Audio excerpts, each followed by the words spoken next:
As of May 9, 2025, India and Pakistan are experiencing one of their most severe confrontations in years, marked by military escalations, diplomatic breakdowns, and heightened regional tensions.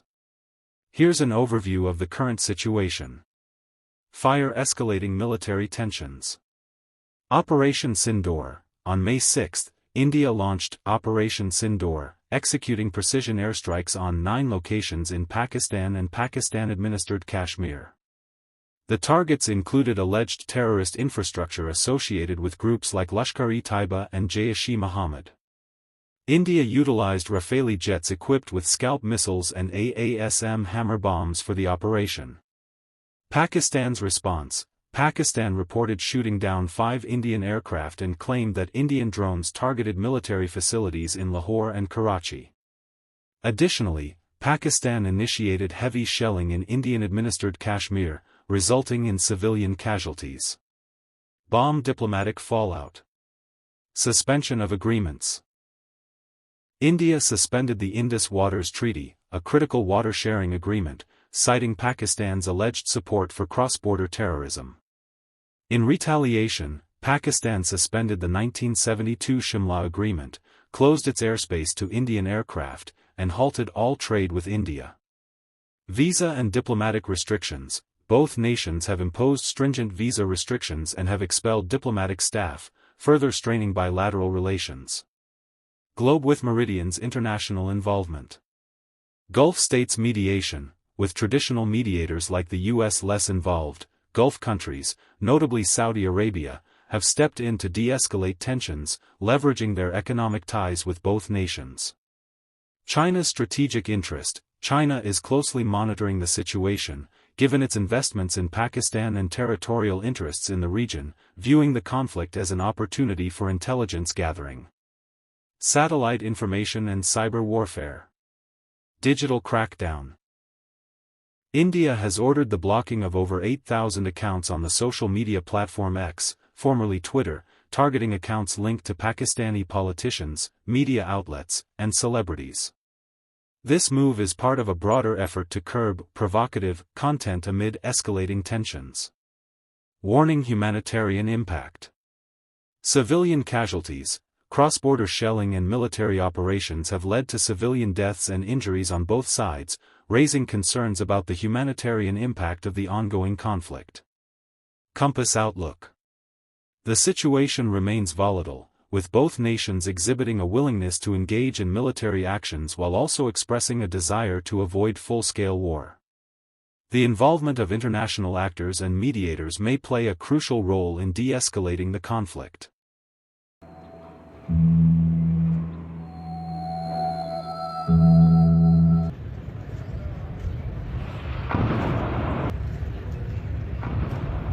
According to government sources, more than 100 terrorists have been eliminated in Operation Sindoor, with the death toll still rising. Indian authorities caution that, since the operation is still ongoing, a precise figure has yet to be confirmed. Additionally, the government has made it clear that India will refrain from taking any further steps unless Pakistan engages in provocative actions that escalate tensions.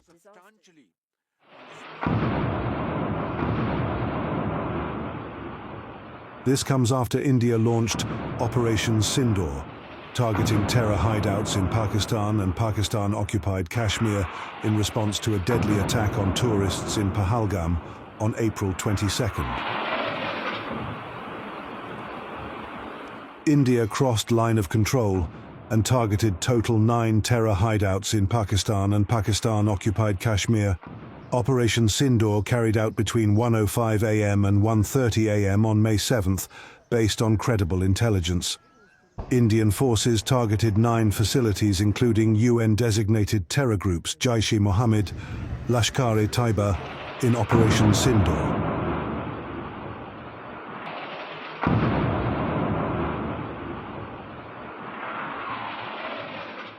Indian Army, Navy and Air Force coordinated the strikes with a focus on avoiding civilian casualties and Pak Army infrastructures.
Much for speaking with ANI. My first question to you is what is your assessment on the current situation and tensions between India and Pakistan since India is responding to the escalation and attack that Pakistan did on India on 22nd April by killing innocent tourists in Pahalgam? What is your assessment? Yes, well, I mean, it's clear that there has been a very, very serious escalation over the last few days, and it's notable that the US administration now, including Secretary of State Marco Rubio, are becoming involved in efforts to de-escalate. My own view, at least, is that, I think alarmism would be mistaken. The kind of reports which are saying, well, two nuclear armed powers are now on the edge of warfare. This is exaggerated. We've seen in the past episodes of back and forth response between the sides, and this is another of those. But my view is that what I think a lot of the coverage is missing is the origins which led to this escalation, namely the apparent practice by Pakistan of the use of proxy Islamist terror groups actually as tools of policy. And this, I think, is what India is reacting against. And I think it's important that that crucial point should not get lost in terms of the way of reporting of saying, well, it's important now to de-escalate. Of course, de-escalation is good, but it's important to remember also why the escalation is taking place in the first place. Right. Jonathan, while India has targeted terror infrastructure under the Operation Sindoor that it has launched, Pakistan is attacking civilians, including children, in heavy cross-border shelling in India, like the one we saw yesterday night. What is your assessment on that? First of all, it's worth noting that Pakistan, of course, is denying that, and Pakistan is also claiming that a mosque has been hit and so on. So there's a great deal of, there is a certain sense of the fog of war in these situations where it can take some time before we get a really clear picture of exactly what is going on. Having said that, I would like to add that obviously in the case of the Pahalgam terror attack, which triggered this whole episode, there we saw the deliberate targeting of civilians and deliberate butchery and murder of civilians, actually, in the most brutal of ways. And it does appear that the Republic of Pakistan is willing to make use of these kind of organizations as a tool of policy. So in this regard, I think that there is a clear ethical distinction to be drawn in terms of the visible practices of the two states, regardless of, the confusion currently, I think, which is there because of the fog of war which descends, in terms of when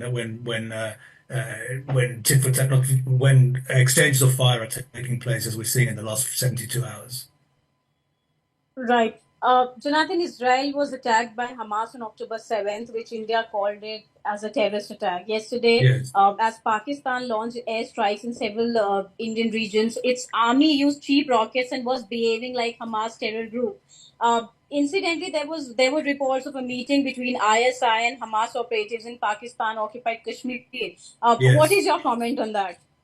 Well, first of all, if we look at the background to the organization which carried out the attack, I mean, the murder of the 26 individuals in Pahalgam, which launched all this, we know that it is an organization that calls itself TRF, or the Resistance Front, and that this is really a front organization, actually, which emerged in 2019 from the circles of Lashkar-e-Taiba organization and Hizb al-Mujahideen organization. And these two organizations are Islamist terror groups with a very similar ideology and a very similar praxis to that of Hamas among the Palestinians. Of course, there are some ideological differences, but broadly they belong to the same school. So it is not surprising that we can see these similarities also in practice, as they derive from similarities in ideology and in goals and in beliefs. Regarding ISI and Hamas, yes, we've heard many reports of this kind, and I think these are very much worthy of further research. It's known that Hamas has very close relations, of course, with Iran. It also has very close relations with Turkey,